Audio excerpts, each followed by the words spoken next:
Com cada passeio emocionante vem uma promessa de segurança, mas às vezes essa promessa é quebrada, seja por erros dos operadores ou por violações graves de segurança.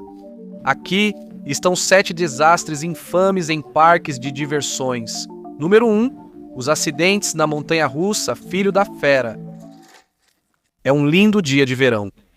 Durante a temporada de férias em Mason, Ohio, amigos e familiares viajaram para aproveitar os brinquedos e atrações do Kings Island. O parque de diversões ostenta a maior montanha-russa de madeira do mundo, Filho da Fera. Mas às 16h45, no dia 9 de julho de 2006, gritos ecoam, mas não são os que você normalmente esperaria de uma montanha-russa.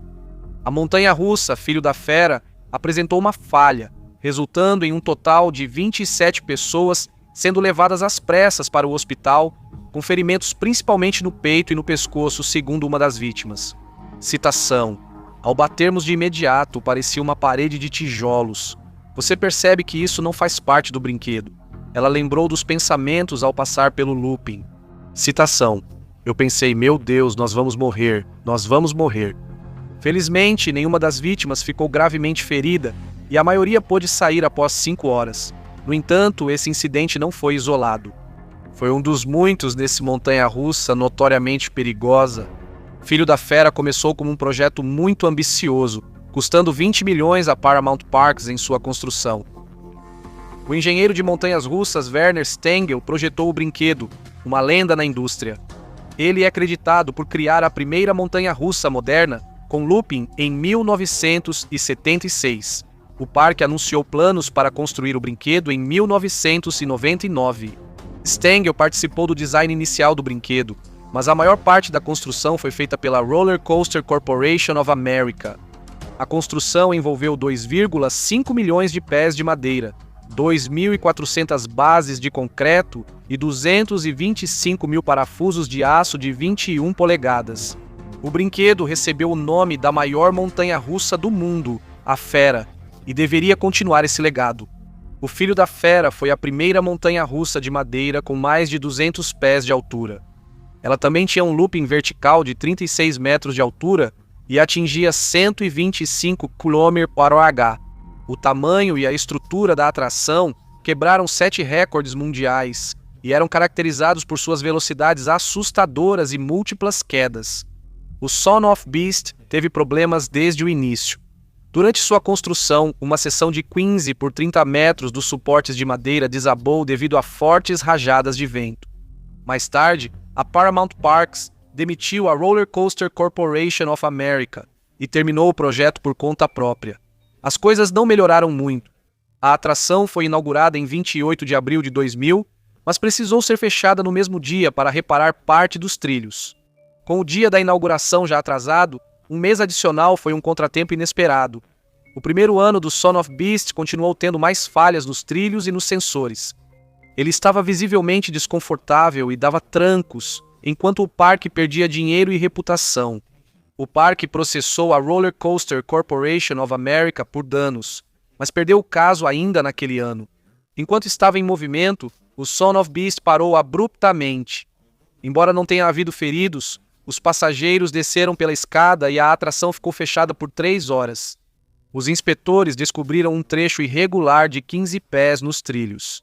Em 2001 ocorreram mais 2 incidentes. Um deixou um passageiro com uma vértebra quebrada e o outro com o pescoço quebrado. Então, em 2003, uma pessoa que machucou as costas foi internada no hospital. Apesar disso, não foram relatadas falhas de projeto como responsáveis. As lesões foram atribuídas a condições pré-existentes das vítimas e nenhuma outra informação foi publicada sobre elas. No entanto, 9 de julho de 2006 foi diferente. No final daquela tarde, um dos trens que estava passando rachou uma viga de sustentação. O acidente ocorreu no Rose Bowl, no meio do percurso. Embora esse trem tenha voltado em segurança, a rachadura seria um problema para o próximo. A falta de sustentação levou à inclinação dos trilhos, que foi ainda mais agravada quando a força do segundo vagão passou por ali. No entanto, a batida não parou o trem e o vagão conseguiu retornar para a estação de embarque.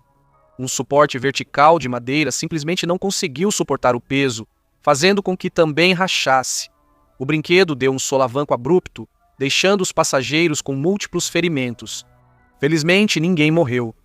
O que diferencia esse incidente de outros acidentes é que os responsáveis foram os próprios projetistas do brinquedo. Um inspetor estadual de brinquedos disse que as vigas de suporte de madeira estavam, abre aspas, rachadas e, na verdade, tinham até lascado em alguns pontos. Houve um solavanco abrupto que ele acha ter causado os ferimentos nas pessoas.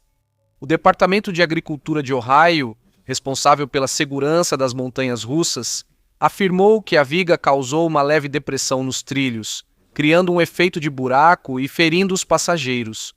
O consultor de parques temáticos, Dennis Spiegel, disse: "Não é incomum que madeiras quebrem em montanhas russas de madeira, já que essas atrações sofrem muitos esforços. E, à medida que envelhecem, essas situações podem acontecer." Jennifer Wright estava entre as 27 vítimas e levou a Paramount Parks à justiça. Uma das provas dela foi uma entrevista em vídeo com Rick Schmiese, do Departamento de Agricultura de Ohio, designado para investigar o caso. O investigador fez uma avaliação condenatória sobre o ocorrido. Schmiese disse que o parque deveria saber do risco de um acidente assim desde o início. Ele testemunhou no processo judicial. Eles consertavam de forma improvisada e esperavam para ver o que acontecia. Eles nunca pararam para dizer: "Temos um problema com esse brinquedo." O investigador também relatou, abre aspas, movimento lateral excessivo, com o trilho balançando de um lado para o outro. Isso causou conexões soltas, desgaste dos furos, desalinhamento dos trilhos e vibração inesperada. Ele disse que consertar uma parte acabava transferindo problemas para outro trecho do trilho. Jonathan Yannick processou o parque após sofrer uma lesão no ombro que precisou de cirurgia. O processo pediu $500 mil em indenização compensatória e mais de $350 mil em danos punitivos. Outros processos foram abertos, mas a maioria teve acordos.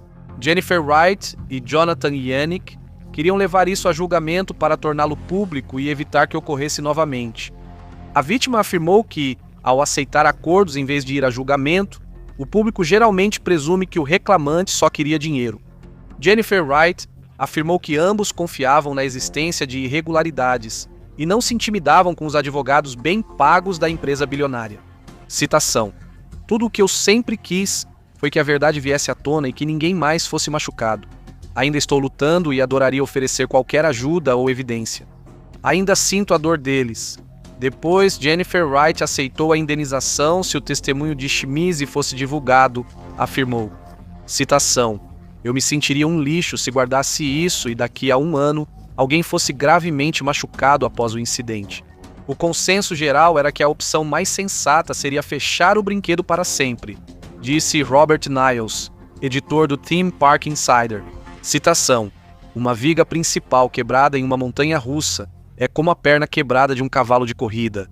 Você até poderia gastar milhões para consertar, mas na maioria dos casos você simplesmente a sacrifica, mas o parque não a sacrificou.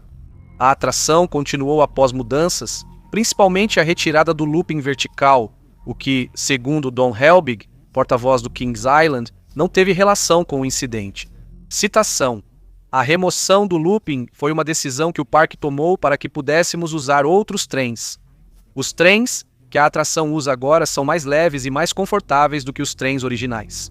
A decisão de não aposentar a atração voltaria a assombrar o parque em 2009 com mais um acidente, de acordo com o Dayton Daily News. Gil Tovella relatou que sentiu tontura e forte dor de cabeça após andar na montanha-russa em 31 de maio, depois foi diagnosticada com um vaso sanguíneo rompido na cabeça. Porém, a investigação isentou o parque de irregularidades. Ainda assim, o parque relutava em reabrir o brinquedo. Falando na época, o gerente-geral do Kings Island, Greg Scheid, disse: "8 dias depois que assumi, o acidente aconteceu. Desde então, temos lutado com isso, suavizamos o brinquedo. A maioria das pessoas dirá que se sente confortável com o brinquedo, mas eu não me sinto confortável com o brinquedo." Subsequentemente, o Filho da Fera nunca mais funcionou. O parque nunca anunciou sua aposentadoria. Em vez disso, o brinquedo simplesmente desapareceu da existência. Em 2010, o brinquedo havia desaparecido do site do parque. Então, em 2012, o brinquedo foi demolido e todos aqueles anos de construção e manutenção foram reduzidos a escombros no chão. O parque ficou com um prejuízo de $10 milhões. A Paramount Parks queria processar a Roller Coaster Corporation of America, mas essa empresa faliu em 2005. O Kings Island então mudou seu foco para processar a seguradora da empresa agora extinta. Em 2008, eles perderam o caso, o que custou ainda mais à empresa em honorários advocatícios. Isso foi além dos acordos pagos às dezenas de pessoas que ficaram feridas pela montanha-russa. É difícil olhar para trás e ver o Son of Beast como qualquer coisa além de um desastre completo, tanto em termos de como colocou a vida das pessoas em risco, quanto de como foi um enorme desperdício de dinheiro. Espero que o parque e a indústria como um todo aprendam lições com isso no Son of Beast. O espaço no Kings Island é uma atração distinta e funciona como lápide comemorativa, atraindo filas de visitantes.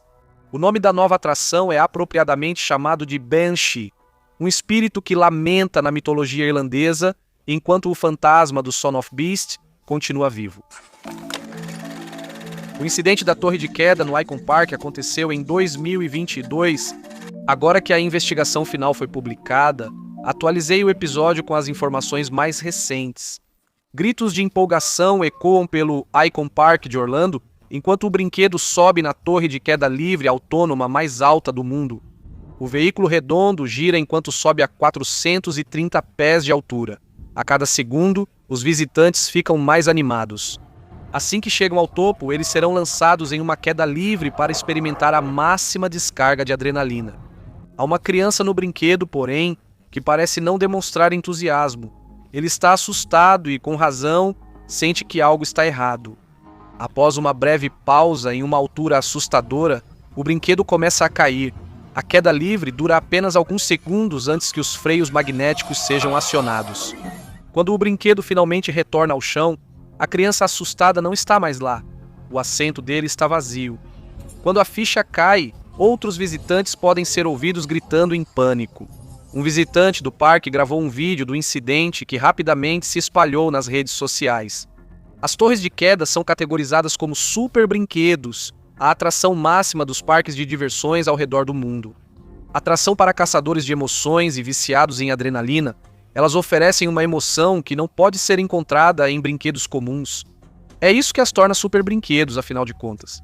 Mas além da emoção, os super brinquedos também apresentam riscos para os usuários. Frequentemente há uma linha tênue entre eles. No Icon Park, na International Drive, em Orlando, Flórida, a Torre Freefall tem sido uma das atrações mais populares desde sua inauguração, em dezembro de 2021.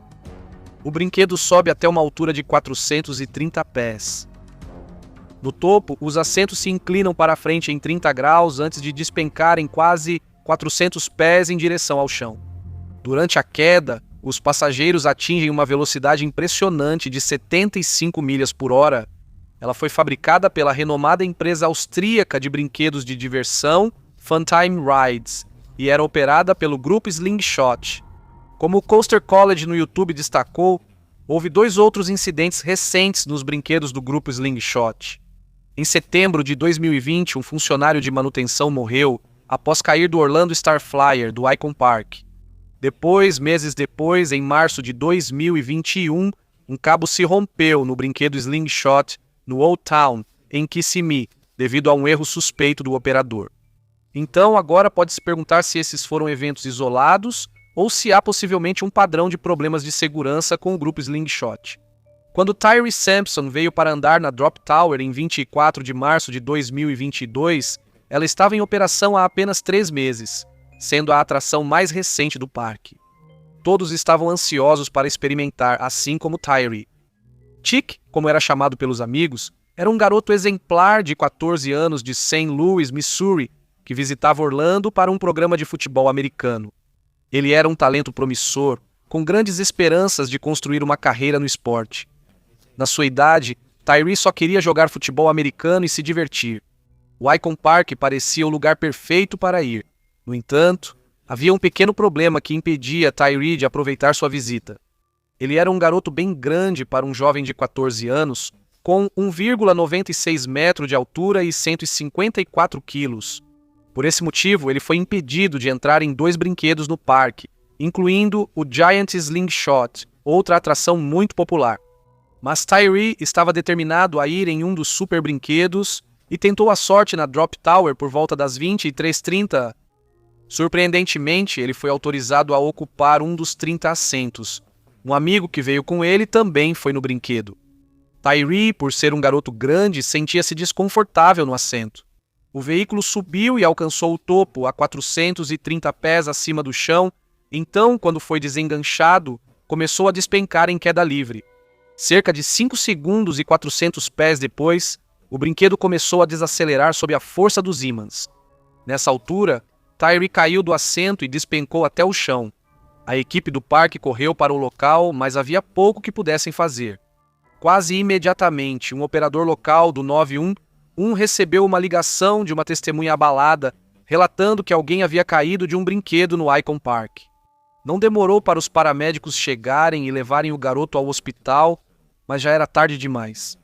Tyree Sampson morreu devido aos ferimentos na mesma noite. Bombeiros e policiais fecharam o brinquedo. No dia seguinte, 25 de março, um inspetor do Departamento de Agricultura e Assuntos do Consumidor da Flórida chegou ao local para verificar a segurança da torre de queda, especialmente do assento de onde Tyree Sampson caiu uma vez sentado. Passageiros na torre de queda livre ficam presos por travas hidráulicas sobre os ombros que os mantêm firmes e sem espaço para movimento. Depois de travada, foi constatado que a trava no assento de Tyree estava na posição abaixada e travada quando o brinquedo parou. Cada assento na torre de queda é equipado com um sensor de proximidade que detecta se a trava está na posição correta e travada. Uma luz verde acima do assento acende somente quando o sensor detecta a trava. O veículo do brinquedo é programado para não subir a menos que todos os passageiros estejam travados em seus assentos. Momentos após a queda, os operadores foram ouvidos discutindo se o assento estava travado. Um deles então confirma que estava tudo em ordem, afirmando claramente que a luz estava acesa. Você conferiu ele? Sim, mesma coisa. Limpei a porta. Conferiu ele? Sim, limpei a porta. Conferiram ele mesmo? Sim, conferimos. Limpei a porta. Antes da torre ser inaugurada em dezembro de 2021, os oficiais inspecionaram o brinquedo e não encontraram defeitos em nenhum dos sistemas incluídos, já que era um brinquedo novo. A próxima inspeção estava marcada para junho de 2022, 3 meses após a tragédia. As autoridades da Flórida contrataram a Quest Engineering and Failure Analysis Incorporated para investigar o acidente. Eles mediram a abertura média do sistema de contenção dos assentos do brinquedo em 3,33 polegadas, o que é considerado dentro da faixa normal de segurança. Ao contrário das configurações padrão, a abertura do sistema de contenção no assento de Tyree foi ajustada manualmente para 7,19 polegadas, um valor expandido. O sensor do cinto de segurança no assento dele foi manualmente afrouxado, ajustado e apertado. O ajuste inadequado do sensor de proximidade de Tyree fez com que os mecanismos eletrônicos de segurança do brinquedo funcionassem mal, acendendo as luzes dos sensores e indicando, de forma incorreta, que o brinquedo estava seguro para operar. Mesmo que isso não fosse verdade, o relatório confirmou que, durante a desaceleração do brinquedo, Tyree Sampson escorregou pelo espaço entre o assento e o cinto de segurança. Não houve falhas mecânicas ou elétricas. Erro do operador é suspeito como a principal causa do acidente, mas os investigadores também mencionaram muitos outros fatores que podem ter contribuído. Atenção especial foi dada ao manual de operação do brinquedo e aos requisitos listados para os passageiros. Ele estabelece um limite máximo de peso de 130 quilos. O falecido Tyree Sampson era, como mencionado, um garoto grande e pesava 154 quilos, cerca de 23 quilos acima do limite. O manual da torre de queda orienta claramente os operadores a citar: tenha cuidado ao verificar se hóspedes grandes cabem nos assentos, confira se eles se encaixam dentro dos contornos do assento e se o suporte se ajusta corretamente. Se isso não acontecer, não permita que essa pessoa embarque, e por um bom motivo. Quando o brinquedo entra em queda livre, os hóspedes sentem forças G intensas que podem levantá-los dos assentos, tornando essencial travar corretamente o restritor de ombro. Nos dias seguintes ao acidente, especialistas em segurança de brinquedos de parque de diversões se manifestaram, apontando que o projeto da torre de queda não incluía cintos de segurança conectando os restritores de ombro à base do assento. Brinquedos de queda livre em grandes parques, como o Universal's Islands of Adventure, a cerca de 5 km ao norte do Icon Park, possuem cinto de segurança além dos restritores de ombro. Porém, a Funtime Rides menciona uma certificação que afirma ser o sistema de contenção adequado. Possui 2 travamentos independentes e restritores de ombro monitorados. Não é preciso segurança extra ou cinto, pois o assento e o sistema de contenção já superam os requisitos. Enquanto isso, a família de Tyree Sampson entrou com uma ação judicial. Eles entraram com um processo contra várias partes associadas à torre de queda, incluindo o Icon Park, o operador do brinquedo, Slingshot, o fabricante do brinquedo e o produtor das cadeiras. O processo destacou a falta de limites de peso informados e erros dos operadores como principais causas do acidente. Em pouco tempo, a família chegou a um acordo confidencial com o Icon Park e a Slingshot. Para os fabricantes estrangeiros, a batalha judicial seguiu devido à gravidade do incidente e preocupações com a segurança pública. A torre de queda, Orlando Freefall, foi finalmente desmontada e removida do local, deixando o Icon Park para trás. A montanha-russa Twister do Lightwater Valley foi atormentada por problemas que causaram não um, mas 2 acidentes trágicos. Andar na montanha-russa Treetop Twister era para ser uma diversão cheia de adrenalina. Mas 2 grandes acidentes envolvendo a montanha-russa no Lightwater Valley acabaram sendo uma experiência que mudou a vida de mais de uma família. É uma tarde agradável de quarta-feira em junho no Parque de Diversões Lightwater Valley, em North Yorkshire. 2 amigos da Universidade de Durham estão ansiosos para comemorar a conclusão do 2º ano da faculdade. Gemma Savage, de 20 anos, deve receber o resultado de suas provas no dia seguinte. Ela está cursando graduação em Ciências Biomédicas. Mas, tragicamente, Gemma não sairá viva do parque. O Treetop Twister foi inaugurado em maio de 2001 e era anunciado como uma atração de tirar o fôlego. A atração de 15 metros de altura é um híbrido de montanha-russa e um chamado Waltzer, mais conhecido como montanha-russa giratória ou Wild Mouse. Os carros individuais acomodam 4 pessoas lado a lado e giram sobre os trilhos como um carrossel. Durante o percurso, eles atingem velocidades de até 48 km por hora. O namorado de Gemma, Joseph Sheeman, afirmou em audiência de inquérito que ela não estava preocupada com o brinquedo. E não parecia tão assustador por causa da restrição de altura de apenas 1,09 m. Durante o passeio, o carrinho parou de repente e Joseph contou que os funcionários pediram para que ficassem sentados até o carrinho voltar a se mover.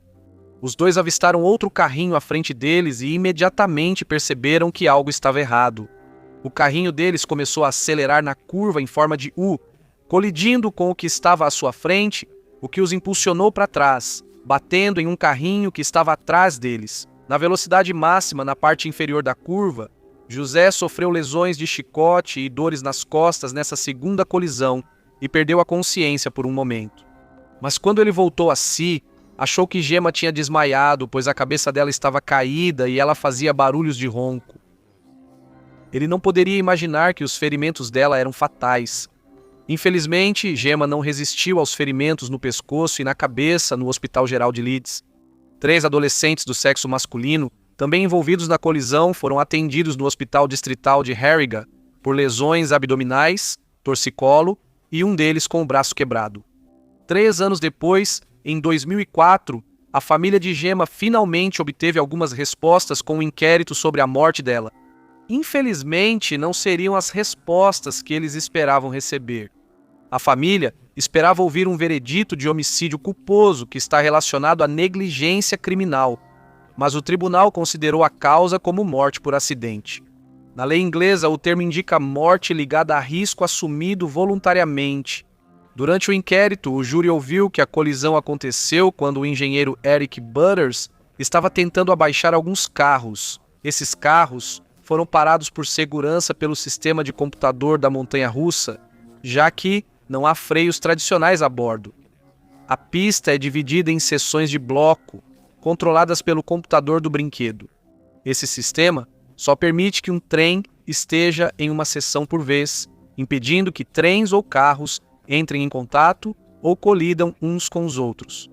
O engenheiro, no entanto, aparentemente não acionou o botão de parada de emergência que teria desligado o computador. Isso significou que tanto o software quanto o engenheiro tentaram controlar o passeio simultaneamente, levando à colisão. Por design, no entanto, a substituição manual não deveria ter funcionado sem acionar o botão de emergência. Mas, de acordo com relatos, a substituição só foi possível devido a uma fiação defeituosa. Segundo o depoimento no inquérito, testes realizados pelo fabricante da montanha-russa, Revershan, pelos instaladores e por um órgão de inspeção independente, não conseguiram detectar a fiação defeituosa que anulou o sistema de emergência. Na verdade, o engenheiro de brinquedos de parque da Agência de Saúde e Segurança, John Madden, descobriu uma série de erros humanos e falhas mecânicas que levaram ao acidente do Treetop Twister. Os projetistas franceses do Twister, a Revachon Indústrias S.A., foi processada e multada em um total de 175 mil libras por não garantir o projeto e a construção seguros da montanha-russa. Os donos do parque, Lightwater Valley Attractions, foram multados em 110 mil libras por violações de segurança e custos legais. O eletricista Eric Butters foi multado cumulativamente em 3 mil libras no Tribunal da Coroa de Leeds após se declarar culpado por violações de saúde e segurança. A montanha-russa Treetop Twister foi renomeada para Twister logo após o acidente e continuou operando.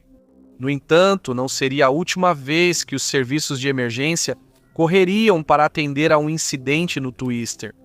Na sexta-feira, 31 de maio de 2019, um menino de 7 anos e sua família visitaram o Lightwater Valley como um presente de meio de semestre da escola. Mas o que começou como um dia divertido em família, logo se tornou um evento que mudou vidas quando o menino caiu de quase 4,5 metros de altura no chão. O menino, que estava no carrinho do Twister com sua mãe, escorregou para fora dos cintos de segurança e por cima do assento. Quando o brinquedo se aproximava da câmera de lembrança, os passageiros estavam presos nos carros por uma barra de segurança no colo. Uma testemunha disse ter visto a criança sem cinto de segurança. A testemunha ocular, Mark Charnley, estava no parque com sua esposa e filhos quando viu o jovem pendurado de costas no carrinho, enquanto sua mãe gritava histericamente. Só observamos as carruagens. Estava a uns 4,5 metros do chão e um garoto estava pendurado de costas para fora da sua carruagem. Ele saiu do cinto de segurança e ficou pendurado de costas para fora da carruagem com a cabeça para trás. Ao olhar para cima, viu o menino de 7 anos pendurado do lado de fora da carruagem. Charnley disse que ele deve ter conseguido, de alguma forma, se soltar dos cintos de segurança antes de despencar de bruços para o chão de uma altura de aproximadamente 4,5 metros. Todo mundo começou a gritar para tentar chamar a atenção do operador da máquina, mas ele realmente não viu o que aconteceu. Eventualmente ele percebeu e parou a máquina completamente, e foi aí que os caras que estavam lá. Eu, Maid, pulei a barreira para ver onde o rapaz estava. John Philo não conseguiu esperar o brinquedo parar antes de correr para ajudar a vítima. Ele foi o primeiro a chegar ao local, arriscando-se ao pular a cerca e cruzar os trilhos com a montanha-russa em movimento. Ele disse que o que viu foi chocante. Philo relembrou o momento assustador em que chegou até a criança imóvel, dizendo que o menino tinha ferimentos no rosto, algo que ele não vai esquecer tão cedo. Ele ficou com ele por mais de 1 hora, dizendo que seu filho ajudou os paramédicos a orientar o pouso do helicóptero de resgate. A criança estava alerta e consciente ao ser atendida e foi levada de helicóptero ao Leeds General Infirmary, onde seu estado foi considerado crítico. Milagrosamente, ele sobreviveu. O menino de 7 anos, não identificado por razões legais, teve graves ferimentos na cabeça e ficou 1 mês internado no hospital. A mãe dele disse ao tribunal, em dezembro de 2020, que o garotinho que ela levou ao Lightwater Valley naquele dia fatídico não era o mesmo que acordou depois da cirurgia, dizendo que ainda sente luto pelo filho. Entusiastas de parques teriam reclamado do Twister por algum tempo nos meses seguintes ao acidente, dizendo que uma série de problemas mecânicos estava prejudicando a diversão deles na montanha-russa. Uma postagem em rede social afirmou que o Twister parou 3 vezes em momentos diferentes durante o percurso. Outro usuário relatou problemas no mecanismo da barra de segurança do Twister, aumentando a espera. Depois, o brinquedo foi fechado para manutenção. De acordo com outro entusiasta do parque, a filha dela não se sentiu segura no Twister, pois os dispositivos de segurança do carrinho estavam quebrados, fazendo-a deslizar no assento durante o brinquedo. Os investigadores do segundo acidente descobriram que uma série de erros, incluindo cintos de segurança defeituosos e o descumprimento das normas de altura, foram responsáveis pelo acidente do garoto. O tribunal ouviu que o jovem não estava usando o cinto de segurança no Twister e caiu pelo vão entre o assento e a barra de proteção. A mãe dele, que estava no carro com ele, disse que os operadores não orientaram a usarem o cinto de segurança e que a barra de proteção não prendeu o garoto firmemente no assento. Ela contou que começou a gritar ao ver ele escorregar sob a barra, sendo lançado para fora do carro enquanto o brinquedo passava a cerca de 3 metros do chão.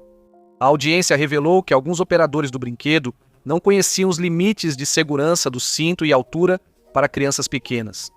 De acordo com as diretrizes do Twister, todas as crianças com altura entre 1,2 metros e 1,5 metros devem usar cintos de segurança.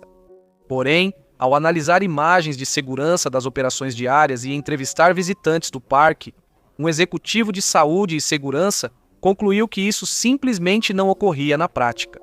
Investigações revelaram que vários cintos de segurança do brinquedo não funcionavam e, mesmo quando usados, apresentavam lacunas que deixavam passageiros menores desprotegidos.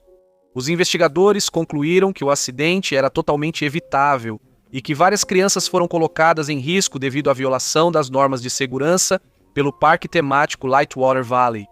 A empresa foi multada em um total de 349.527 libras, incluindo os custos legais.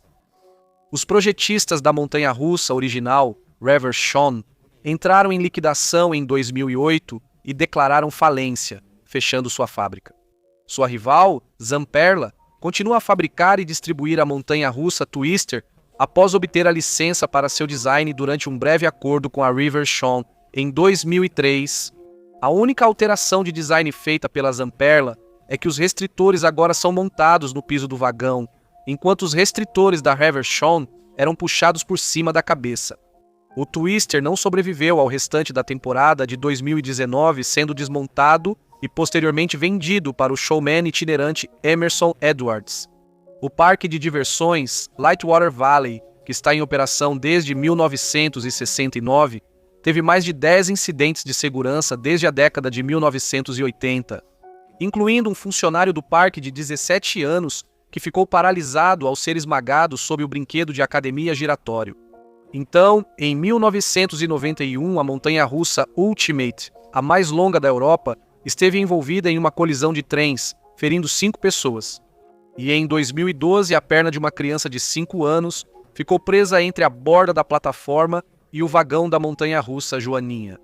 Desde então, o parque desativou todas as suas atrações radicais, como a Ultimate, a Pérola Negra, um brinquedo de pêndulo projetado para parecer um navio pirata, e o Wild River Rapids. Agora, o parque se apresenta como um parque de aventuras para a família, atendendo aos visitantes mais jovens. Em seguida, vem o infame acidente do Top Thrill Dragster de 2021, que levou a uma grande reformulação no parque. Imagine sair do zero para impressionantes 193 km por hora em apenas 3,9 segundos. Essa é a promessa que a montanha-russa Top Thrill Dragster cumpre desde seu primeiro passeio icônico em 2003. Mas a atração de 128 metros de altura do Cedar Point não se moveu desde então. Um acidente devastador deixou uma mulher com graves lesões cerebrais. Então, neste vídeo, vou analisar os incidentes que encerraram a Top Thrill Dragster original. É um domingo quente em Ohio, no dia 15 de agosto de 2021. Rachel Halls, de 44 anos, viajou de Swartz Creek, Michigan, para experimentar a atração que desafia a gravidade e dura apenas 17 segundos. Na verdade, ela não faz ideia de que apenas ficar na fila para essa atração vai mudar sua vida para sempre. Quando a Top Thrill Dragster atinge o ápice em sua descida final, Um pedaço de metal de um dos trens da montanha-russa se solta durante o percurso e voa em direção a Halls, atingindo-a na parte de trás da cabeça.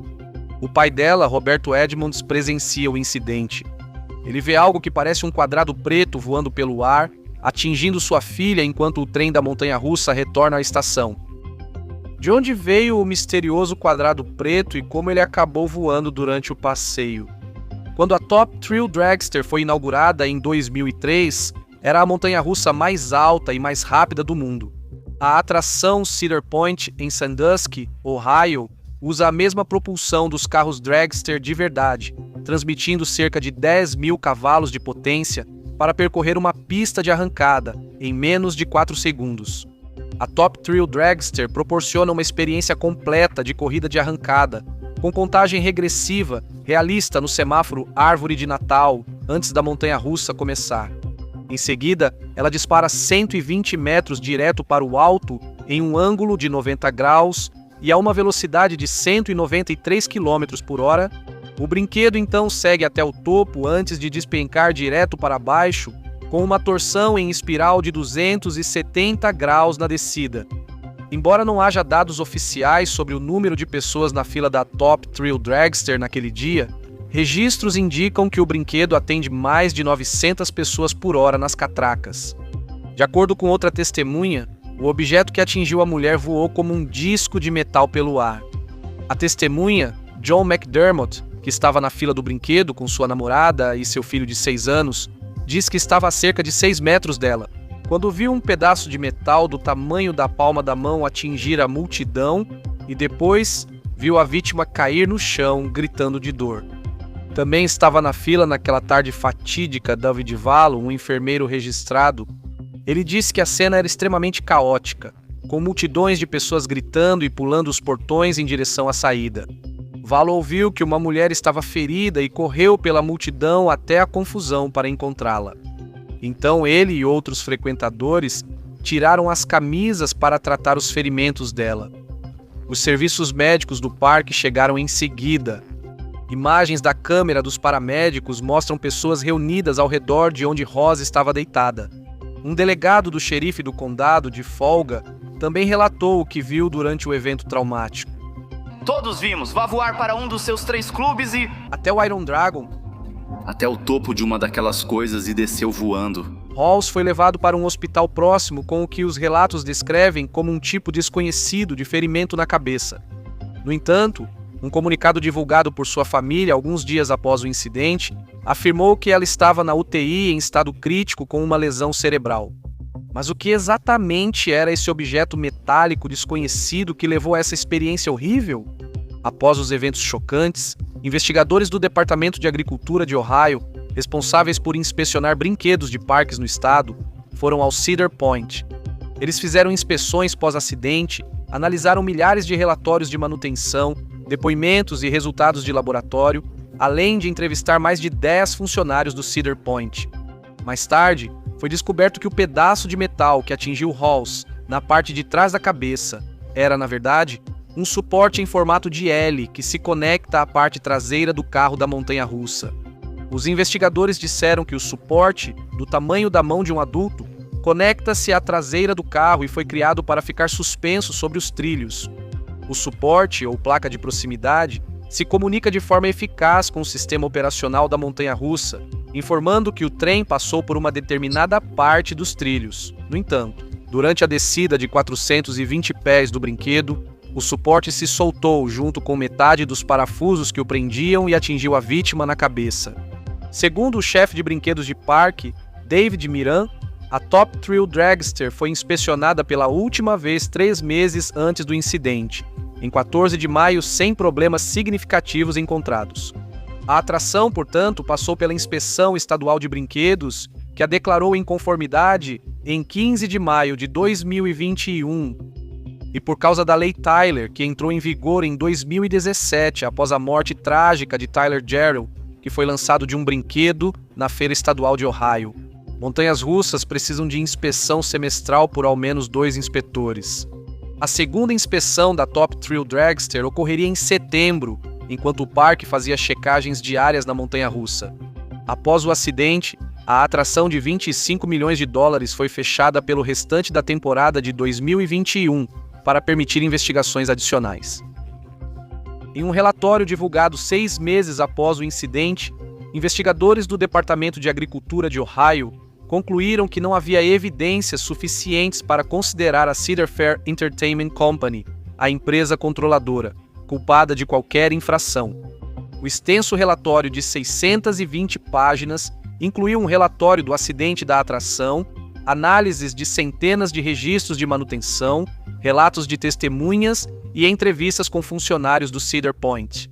De acordo com o Departamento de Agricultura, a investigação não foi instaurada para determinar a causa do acidente, mas sim para garantir que o parque seguiu todas as leis e regulamentos para assegurar que a atração era segura para seus visitantes. Portanto, não foi encontrada negligência, afirmando que a atração, incluindo a placa de sinalização, havia sido inspecionada na noite anterior ao acidente e não foi encontrado nenhum dano. O relatório completo observou que os parafusos, que estavam intactos na manhã do dia 15, falharam devido a uma fratura instantânea por sobrecarga. Um deles quebrou repentinamente entre a cabeça e o corpo do parafuso entre as últimas manutenções e o incidente. Também foram feitas entrevistas com a equipe de manutenção responsável pela conservação e operação da pista e da montanha-russa. Foram listados outros 2 casos, nos meses que antecederam o acidente, em que a equipe substituiu parafusos faltantes no Top Thrill Dragster. E um registro de manutenção de alguns dias antes indica que um funcionário apertou 16 parafusos dos freios e consertou um freio de impacto em 13 de agosto. O gerente de manutenção do parque afirmou que as placas de proximidade nos trens da montanha-russa são retiradas e recolocadas anualmente na baixa temporada. Durante a pandemia de Covid, a revisão foi reduzida em acordo com a fabricante Intamin. Os investigadores afirmaram que consideraram esse fator ao concluir que o parque não cometeu infração. Afirmando que o Cedar Point havia seguido o acordo de revisão reduzida, o relatório concluiu que o programa de manutenção da montanha-russa do Cedar Point estava de acordo com as recomendações do fabricante. Constatou-se que, com base nos registros de manutenção, a equipe vinha inspecionando ativamente, realizando os reparos necessários e fazendo a manutenção preventiva na montanha-russa. Uma ordem de paralisação das operações foi imposta pelo Estado após uma inspeção no brinquedo em 16 de agosto, um dia após o incidente. Em 2021, ela listou uma série de defeitos, como vários parafusos soltos, aletas de freio fixas e problemas na estrutura do freio. Além disso, vários parafusos foram encontrados com grau diferente ou inadequado e diversos problemas mecânicos foram identificados nos vagões do trem. Também foi encontrado dano suspeito no conjunto de freio do brinquedo e o incidente de 2021 não foi o primeiro. O brinquedo era frequentemente fechado para manutenção devido ao complicado sistema hidráulico de lançamento. Cada um desses componentes mecânicos ou elétricos pode falhar. A vida em algum momento vai dar errado. Há tantos componentes nesse sistema que precisamos ficar sempre atentos a eles. Em 14 de julho de 2004, 4 pessoas foram atingidas por destroços voadores enquanto estavam no brinquedo. Relatórios indicaram que o cabo de lançamento, parecido com uma corda grossa de metal, se desgastou e soltou pedaços que atingiram os passageiros. Os ferimentos deles não foram fatais, principalmente escoriações e cortes que foram tratados no parque. Em 7 de agosto de 2016, 4 passageiros foram atingidos por detritos voadores na montanha-russa após o cabo de lançamento se soltar. 2 foram tratados por ferimentos leves e a Top Thrill foi fechada no dia seguinte para investigações.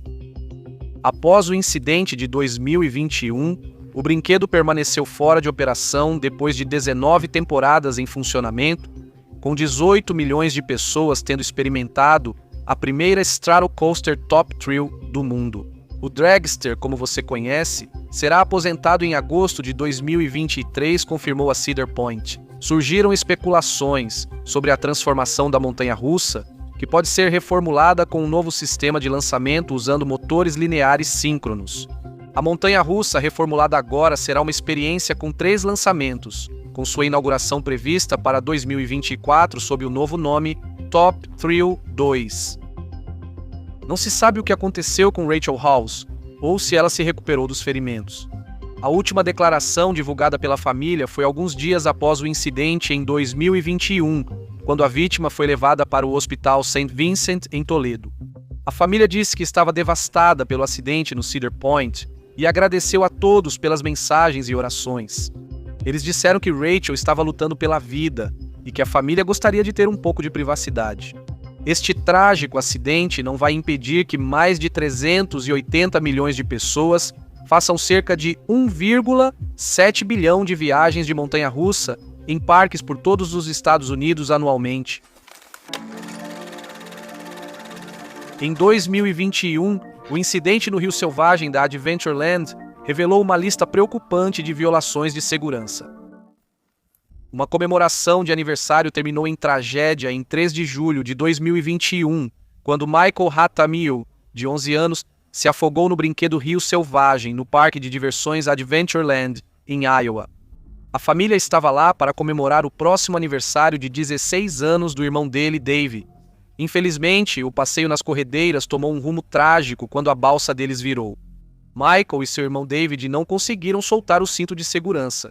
Ficaram presos e se afogaram enquanto os pais pediam ajuda. Por que a balsa de 800 quilos virou? Como a emergência foi tratada no parque e o que a investigação oficial revelou? Essas eram as perguntas que eu queria responder ao iniciar minha pesquisa.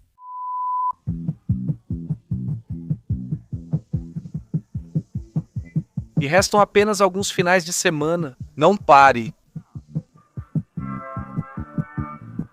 Anunciado como uma ótima maneira de se refrescar com toda a família, o passeio Rio Selvagem era um dos principais atrativos do Resort Terra da Aventura, desde sua inauguração em 1983. No passeio, botes para 6 pessoas atravessavam corredeiras artificiais. A Raging Rivers, projetada para passeios emocionantes, veio do Liechtenstein e é famosa por brinquedos radicais e montanhas russas em parques de diversões pelo mundo. Então, como um passeio tão popular acabou em desastre, a cadeia de eventos começou em 2 de julho de 2021, um dia antes do acidente fatal, quando uma inspeção realizada pelo inspetor do estado de Iowa, Bruno J. Burriola, foi aprovada.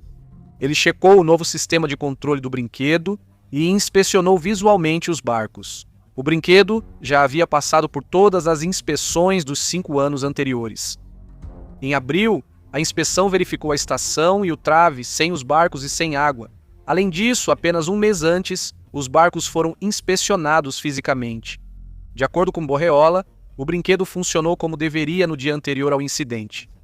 3 de julho de 2021, 15 horas, 4 horas e meia antes do acidente, a equipe de manutenção removeu várias balsas do brinquedo devido a uma câmara de ar murcha, incluindo o barco número 2, que levaria a família Hatamill. Algumas horas depois, cada uma das 8 câmaras de ar do barco foi monitorada e rotineiramente retirada para ser reabastecida com ar ou substituída caso ficasse murcha. 17h45. Exceto uma, todas as balsas reparadas voltaram ao brinquedo. O barco número 2 estava de volta ao serviço, embora a qualidade desses reparos fosse seriamente questionada. Na época, tudo parecia estar funcionando normalmente. Pouco depois, 31 anos, foi ao brinquedo com sua família. Eles tiveram problemas com a balsa durante o percurso, deixando a mãe de 3 filhos se sentindo insegura. Ela contou aos repórteres que o barco frequentemente ficava preso sob seus pés, fazendo um barulho de rangido. A família Estrada inclinou-se para frente em seus assentos para evitar que a balsa virasse. Ambar não relatou o incidente ao parque porque seu filho autista estava chateado e eles precisavam sair antes das 19h30. A família Hatamill, David Sr., sua esposa Sabrina, sua sobrinha adulta e seus 3 filhos, de 11, 14 e 15 anos, embarcaram no barco número 2 e começaram a seguir pelas corredeiras. Durante o passeio, a família percebeu que sua balsa estava enchendo de água lentamente ao longo do trajeto. Depois, ela atingiu pedras ao longo do percurso feitas para impulsionar a balsa. Quando ela virou, ficamos presos nos assentos e cintos. Vejo as silhuetas dos meus filhos tentando se agarrar e nos segurar. Eles queriam nossa ajuda, mas não conseguimos. Ah, não. Não vamos vê-lo crescer. David Sênior ficou preso entre a balsa virada e as rochas.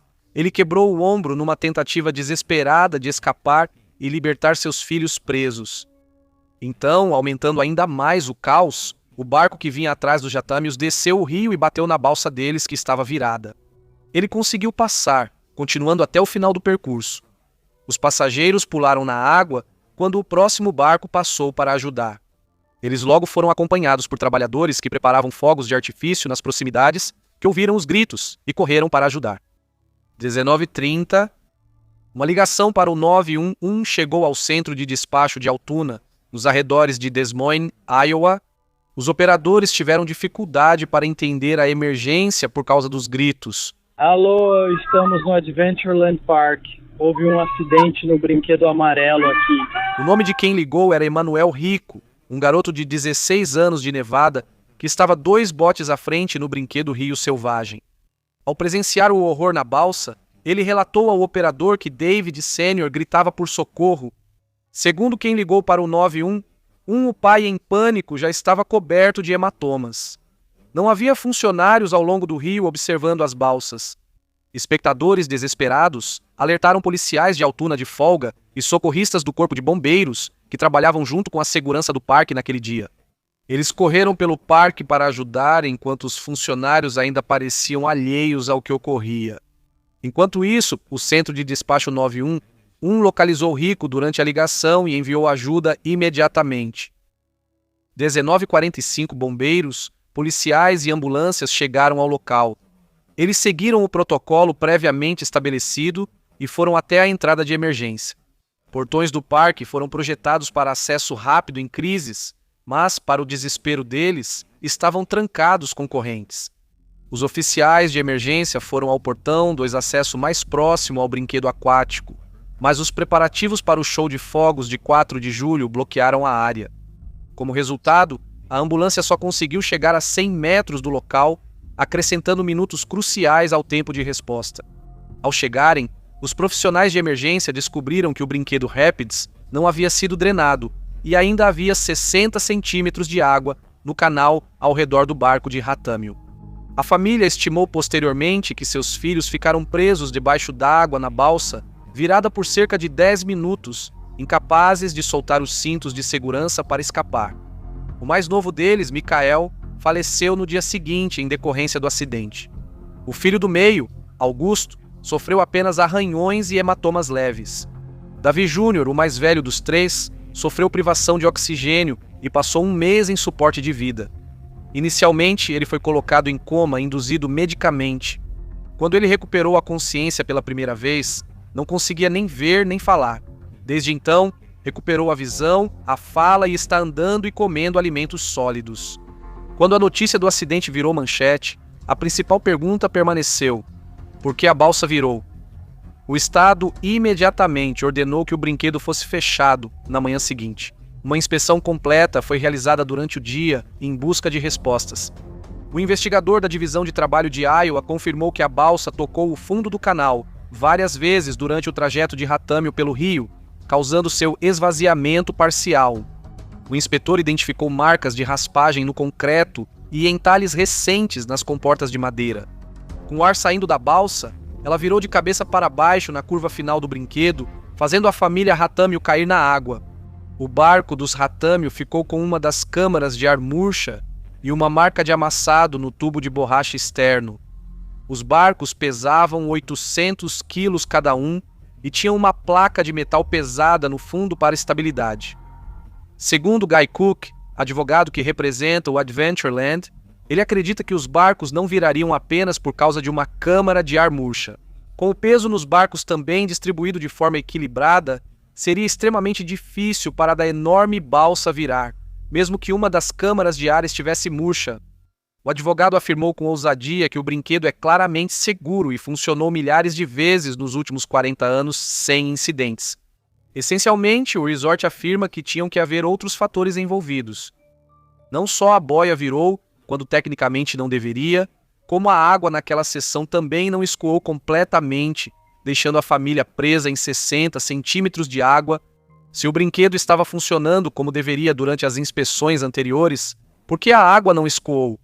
A investigação confirmou que o operador do brinquedo realmente apertou o botão de parada de emergência assim que descobriu o acidente. Isso deveria ter drenado rapidamente toda a água do percurso para o reservatório de 4,5 milhões de litros do brinquedo. O brinquedo é projetado como um longo percurso em descida ao redor do reservatório, terminando com uma saída para esse reservatório. Portanto, se as bombas forem desligadas, a força da gravidade vai drenar todo o brinquedo, permitindo a realização de manutenção ou operações de resgate com segurança.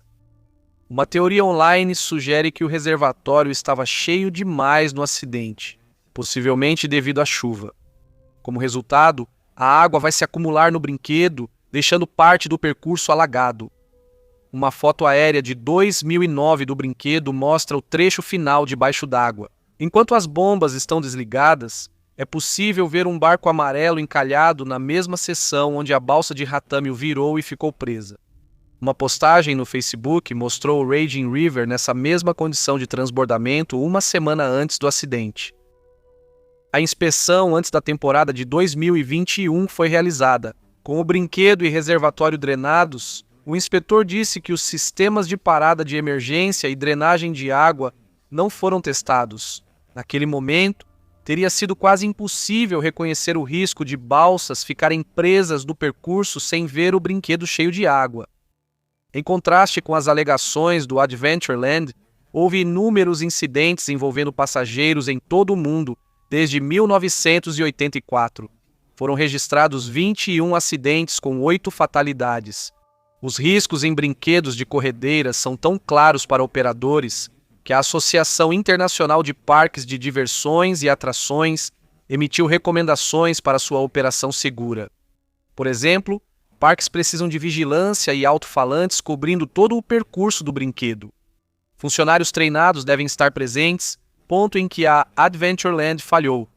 Procedimentos de resgate aquático e evacuação devem ser implementados. Para casos como o de Jaramillo, esses procedimentos precisam ser cronometrados e revisados, assim como empresas fazem nas simulações de incêndio.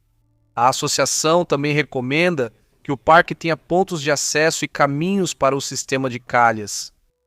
Os botões de parada de emergência, com o efeito desejado na água, devem ser testados. Se essas medidas fossem seguidas, Michael Jaramillo provavelmente ainda estaria vivo. Após o acidente, os inspetores estaduais encontraram 17 violações de segurança relacionadas ao brinquedo. Os vertedouros ou barragens foram substituídos por peças incorretas e reparos insuficientes. Isso incluía operar compressões de ar inadequadas nas bolsas do bote, em vez de realizar reparos profissionais. Os vazamentos foram remendados às pressas com Flex Seal, um produto de infomercial de TV, aquela fita super resistente e à prova d'água.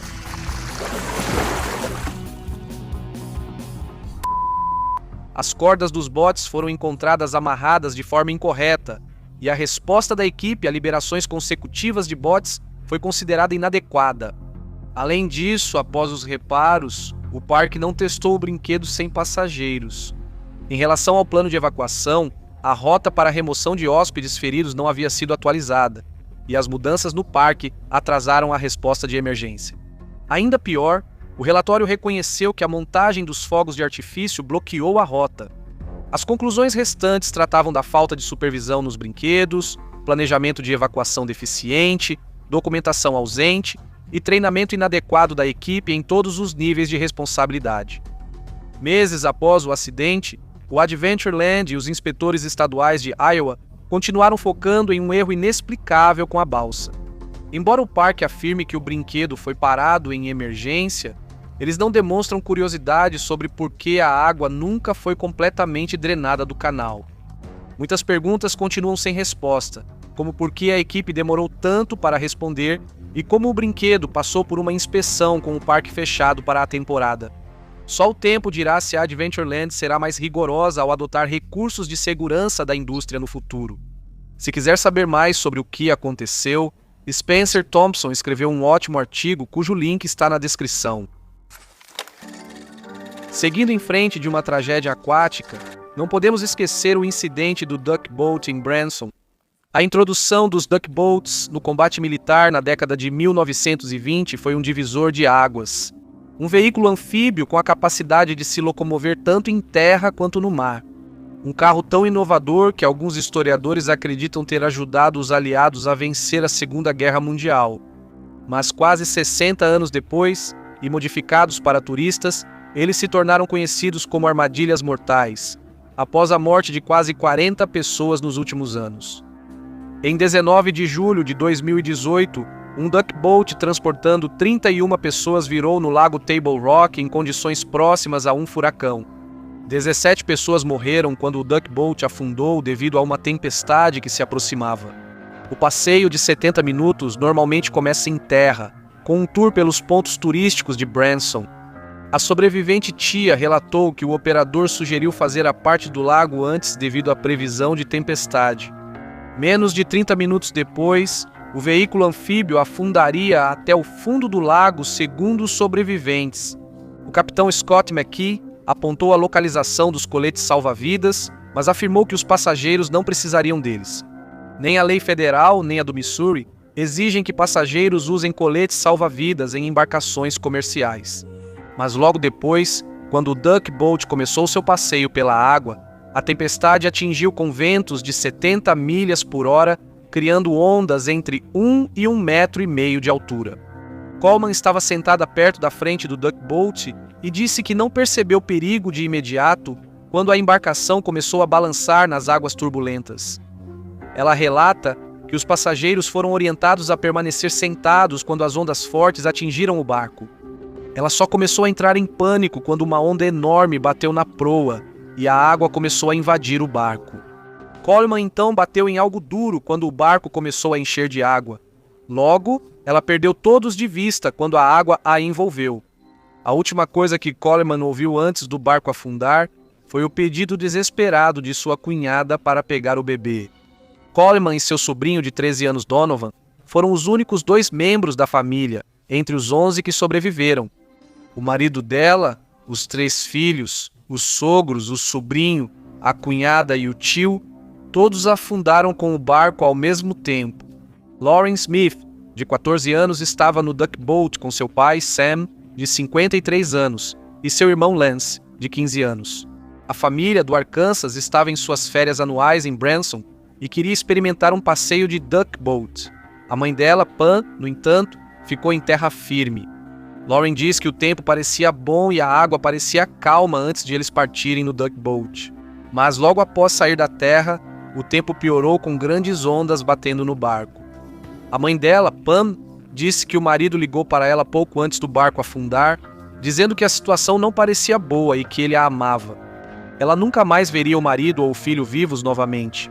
Outra sobrevivente, Alicia Dennison, de 12 anos de Illinois, diz que sua avó Leslie Dennison morreu tentando salvá-la. Ela sentiu Leslie empurrando-a para cima em direção à superfície. Quando o barco afundou, Gillian Collins, de 15 anos, estava com sua família e disse que as janelas estavam lacradas. Os passageiros ficaram presos por um momento sob o toldo.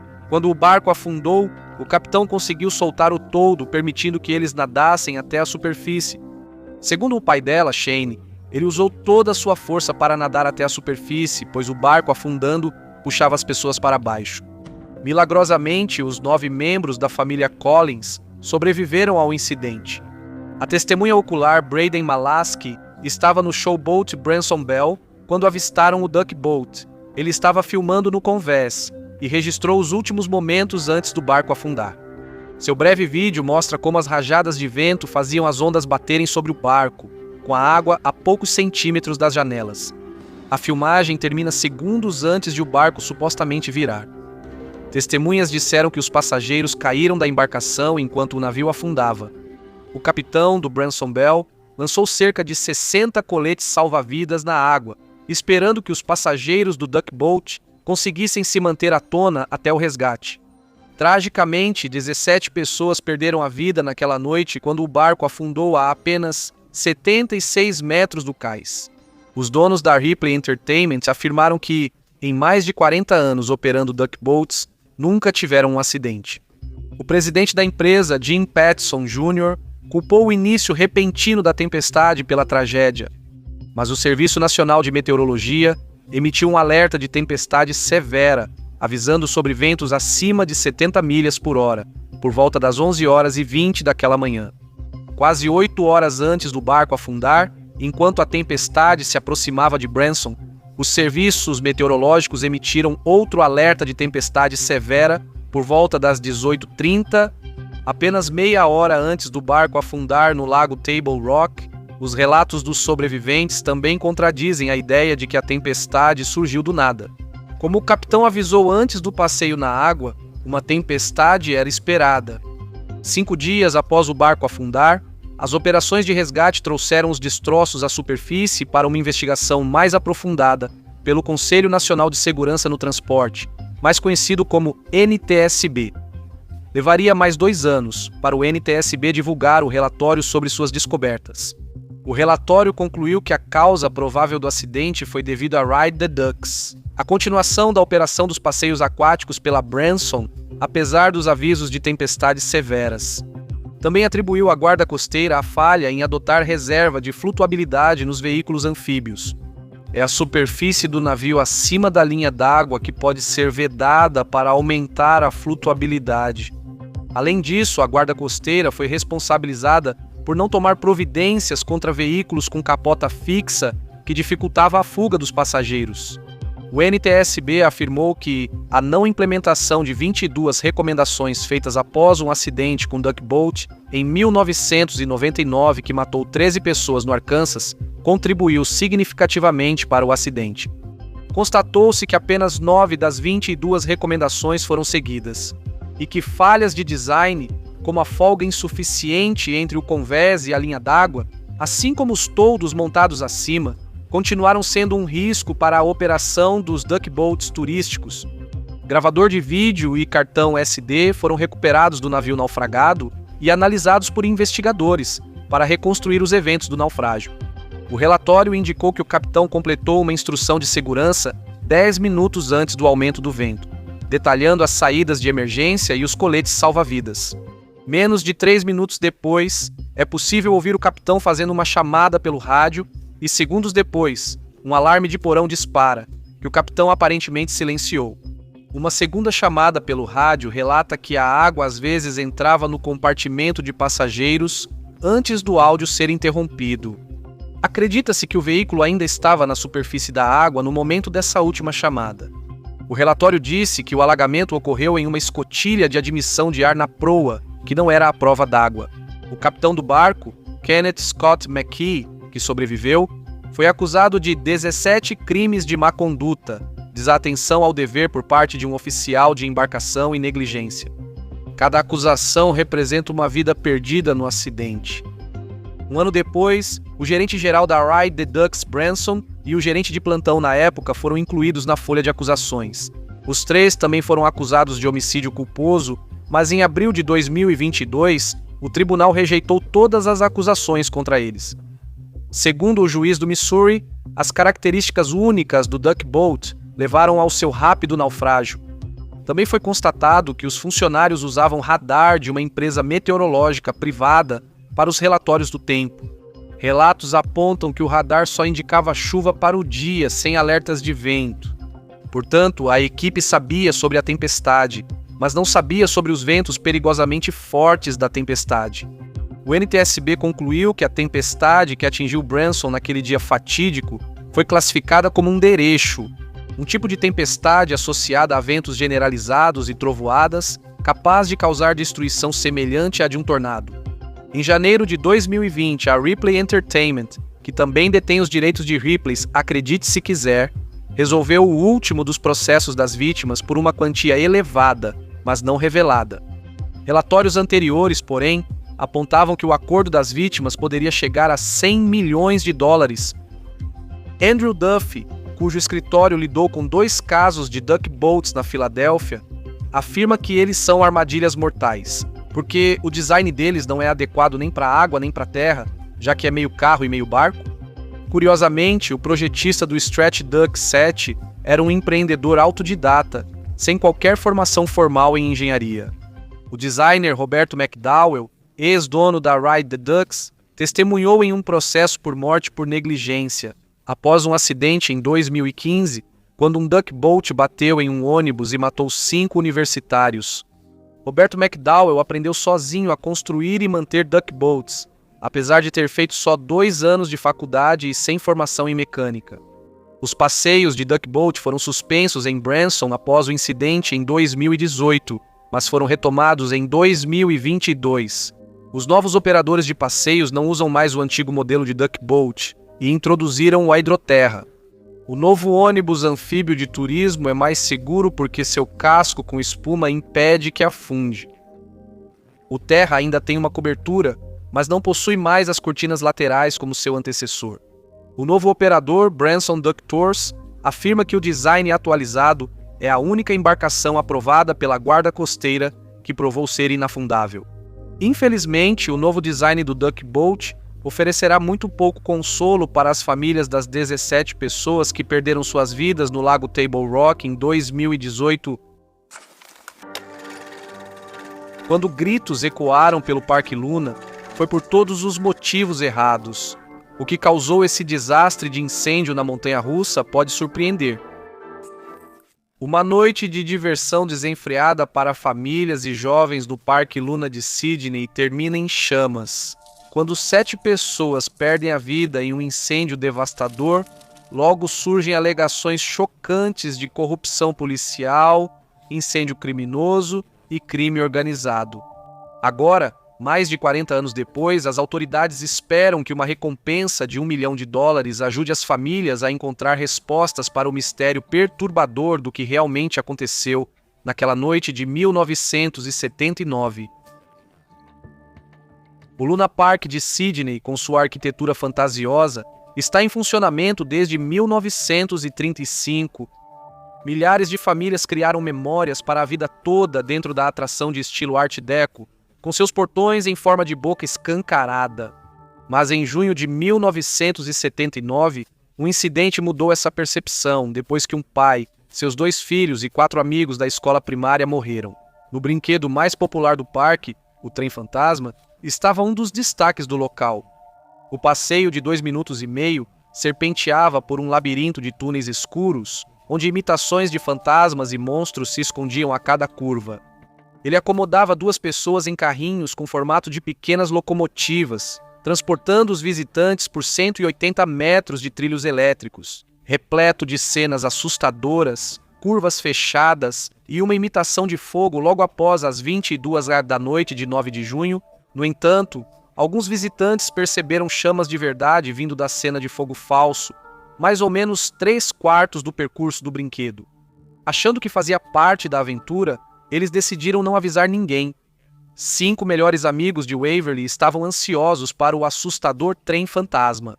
Era a primeira noite deles sozinhos, sem o acompanhamento das famílias, e os adolescentes estavam se divertindo como nunca.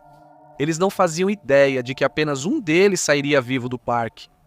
Segundo o sobrevivente Jason Holman, seus 4 amigos embarcaram nos 2 vagões à sua frente. Ele sentou sozinho ao lado e disse que, apesar da animação, os garotos também estavam um pouco nervosos com o passeio. Mais de 30 passageiros também estavam em seus carros, se preparando para a experiência assustadora. Holman viu os carros dos amigos entrando pelas portas giratórias marcadas como entrada do inferno. Mas quando seu carro se aproximou da entrada, ele foi arrancado do brinquedo por um dos funcionários do parque. Inicialmente, Holman não viu nenhum sinal de incêndio. Ele se confundiu quando o funcionário o puxou do carrinho em movimento. Momentos depois, ele viu a fumaça saindo pela entrada e então os gritos começaram, sem nenhum sistema de sprinklers para conter o fogo. O incêndio se espalhou rapidamente. Logo, os passageiros ficaram presos na escuridão enquanto fumaça e chamas engoliam o Trem Fantasma. Passageiros tropeçavam ao sair do brinquedo, enquanto outros chutavam as paredes, desesperados, para escapar do labirinto em chamas. Enquanto Holman assistia às cenas de caos e chamas se desenrolarem, ele viu passageiros cobertos de fuligem emergindo do brinquedo. Mas o que aconteceu em seguida ficaria se repetindo em sua mente. Desde que vagões vazios em chamas saíram do brinquedo nos trilhos mecânicos, seus 4 amigos não foram mais vistos. Ao lado de Roman estava uma mulher arrasada, segurando um sorvete derretendo. Mais tarde, descobriram que a mulher era Jenny Godson. O marido e os 2 filhos dela viajaram de Warren para as férias em família. Era a primeira vez que seus filhos, de 2 e 4 anos, visitavam o litoral e se divertiam no parque de diversões. Ao fim da noite, a família tinha 4 ingressos de brinquedos sobrando, e os meninos decidiram gastá-los todos no trem fantasma enquanto iam até lá. Godson foi tomado por algo que ele chamou de um desejo estranho por sorvete, que normalmente ele não comia. Ela pediu que a família a esperasse na entrada do brinquedo enquanto ela pegava um sorvete. Mal sabia ela que seria a última vez que veria sua família com vida. Eu era do interior, vim pra cá para passar uma noite com minha família. Meu mundo inteiro simplesmente desmoronou. Enquanto ela voltava para o trem fantasma, viu fumaça saindo do brinquedo, mas seus filhos e marido estavam desaparecidos. Enquanto isso, os sobreviventes contaram que seu carrinho foi cercado por chamas de até 4 metros de altura quando chegaram à saída. O lugar simplesmente pegou fogo. As pessoas entrando e saindo estavam cercadas por chamas. Era só fogo saindo e muita fumaça. Acho que estava sufocando. Ainda não acredito que isso ocorreu ao lado do meu terreno. Funcionários do Parque Luna enfrentaram incêndio e fumaça densa, correndo para retirar pessoas do labirinto escuro. A equipe pensou que todos os passageiros estavam vivos, mas os carros vazios saindo do túnel mostraram outra realidade. Os serviços de emergência correram para o local. Por causa do fornecimento inadequado de água no parque, tiveram que buscar água no porto, dificultando o combate ao incêndio. Quando o incêndio finalmente foi extinto por volta das 23h30, os socorristas fizeram uma descoberta horrível. Os restos da família de Godson foram encontrados juntos em um túnel escuro. Os corpos dos 4 amigos de Waverly foram encontrados em outra parte do brinquedo. Eles tinham apenas 13 anos. Horas depois, o detetive inspetor Doug Knight, investigador principal do incêndio, descartou a teoria de incêndio criminoso. Agora temos certeza de que o incêndio foi causado por uma falha elétrica no prédio. O inspetor Knight ordenou a demolição e a limpeza do local do trem fantasma e supervisionou a destruição dos escombros restantes. Menos de meio-dia após o incêndio ser apagado, tudo foi demolido com um trator e as ruínas removidas. A rápida limpeza do local vai contra o procedimento policial, que deveria ter isolado a área após a remoção dos corpos para preservar as evidências de serem destruídas ou contaminadas.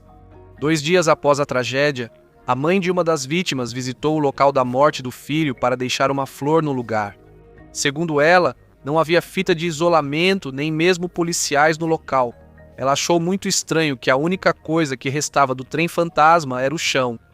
Mas mesmo assim, a narrativa da polícia permaneceu firme de que uma falha elétrica realmente causou o incêndio.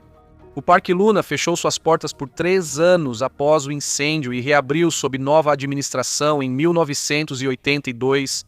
Para muitos, a ideia de falha elétrica causar o incêndio não parecia verdadeira.